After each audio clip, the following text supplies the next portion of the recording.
All right, I want you to forget everything you think you know about traditional war, because today we're diving into a crisis that completely rewrote the rulebook. This is the story of how the world ended up on the brink of a totally new kind of war with Iran back in 2026. Okay, picture this. It's February 28th, 2026. The Persian Gulf, it looks like a sea of pure steel. The U.S. has gathered a naval force so massive, we haven't seen anything like it since the Iraq War. We're talking two full carrier strike groups. These are basically floating cities built for destruction, and they're just patrolling the waters. The tension in the air is so thick you could cut it with a knife.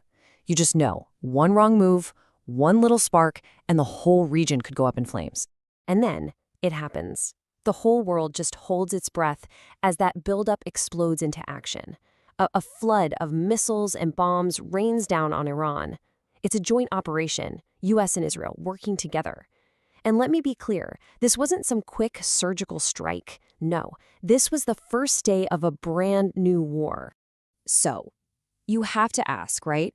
How on earth did we get here? How did what was essentially a regional power struggle just blow up into a full-on military conflict with the world's biggest superpower?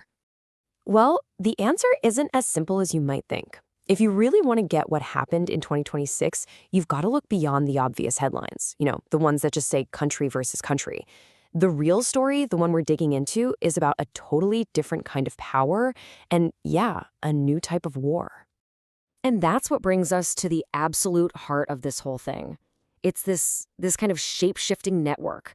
It's like a phantom that you can't pin down, something that has proven to be unbelievably tough, even under massive pressure. You've probably heard the name, the axis of resistance.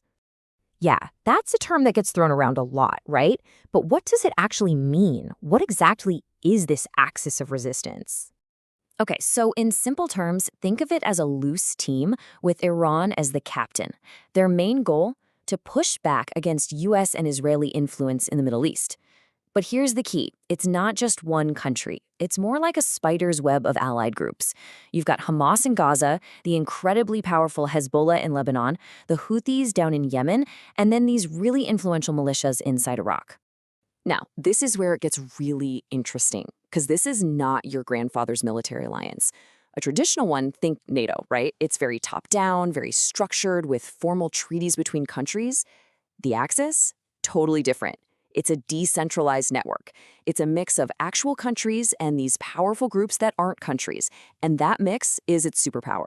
It makes it incredibly flexible, super adaptable. And you gotta understand, this network wasn't built in a day. Its origins go all the way back to the Iranian Revolution in 1979. And over the years, man, has it evolved. It's learned to survive huge shocks to the system. Take the U.S. invasion of Iraq in '03. On one hand, that was a massive threat right on Iran's doorstep. But on the other, it was a golden opportunity for Iran to build influence.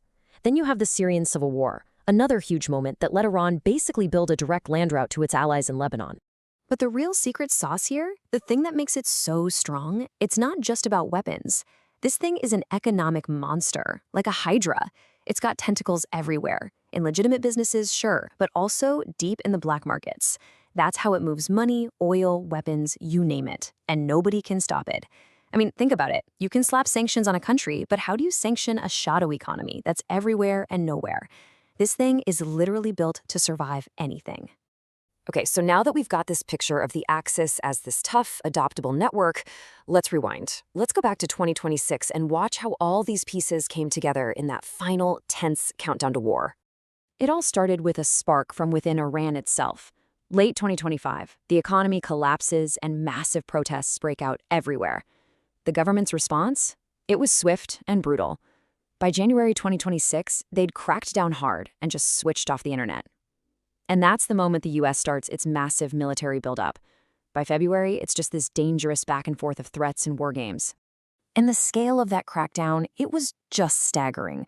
The official government number was around 3,000 dead, but human rights groups working in the dark because of the internet blackout, they managed to confirm at least 6,126 deaths, and they were quick to say the real number was probably way, way higher. And right into the middle of this powder keg steps the U.S. government. On January 13th, President Trump gets out there and openly tells the protesters, keep protesting, help is on its way. Now, for the Iranian regime, this wasn't just talk. This was a red line. They saw it as a clear signal that America was coming for them. And that help he promised? Oh, it arrived all right. It arrived in the form of a massive steel fist. 2 carrier strike groups, a whole squadron of F-22s, the most advanced stealth fighters on Earth, and enough refueling tankers to keep them in the air over Iran for days on end. The message couldn't have been clearer. We're not just watching anymore. We're ready to go. But Iran? They didn't even blink. Their response was a full-throated roar of defiance. They started running live fire drills right in the Strait of Hormuz, the world's most important oil lane. They were openly threatening to sink U.S. warships. They declared every single American base in the region a legitimate target. This wasn't just tough talk. This was a promise that if things went down, it was going to hurt. And this wasn't happening in a vacuum. This was way more than just a regional fight. The shockwaves from this crisis were felt all over the world. Alliances started to crack, and countries were being forced to pick a side. The whole chessboard of the Middle East was just thrown into chaos.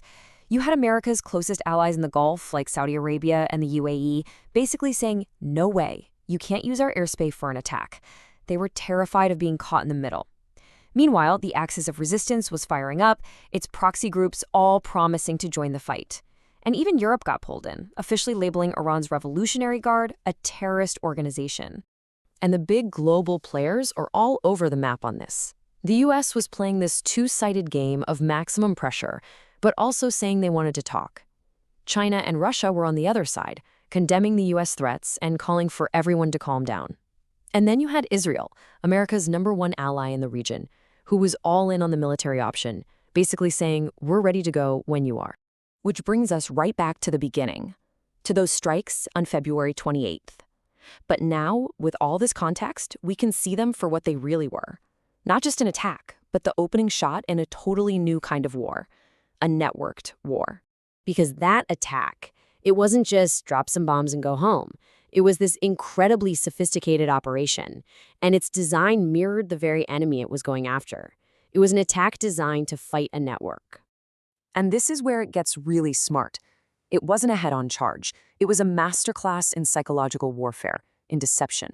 The US and Israel made a huge public show of moving their best fighter jets to Israel, knowing full well that Iranian satellites were watching every move.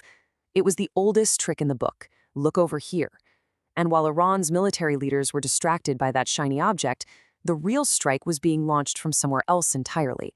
They were caught completely flat-footed. This whole deception plan is the perfect playbook for how you take on a networked enemy.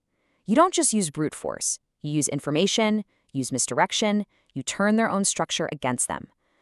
But it also brings up a really tough question. How do you fight back when your enemy is a decentralized network that is literally designed to absorb a hit like this and keep on going? And that's really the big idea I want to leave you with today. This 2026 crisis, it's a window into the future of war. A future where power isn't just concentrated in capitals, where enemies aren't just countries, but these adaptable, hard-to-kill networks. So the question becomes, when war itself is a network, when the front lines are everywhere and nowhere all at once, can you ever actually win?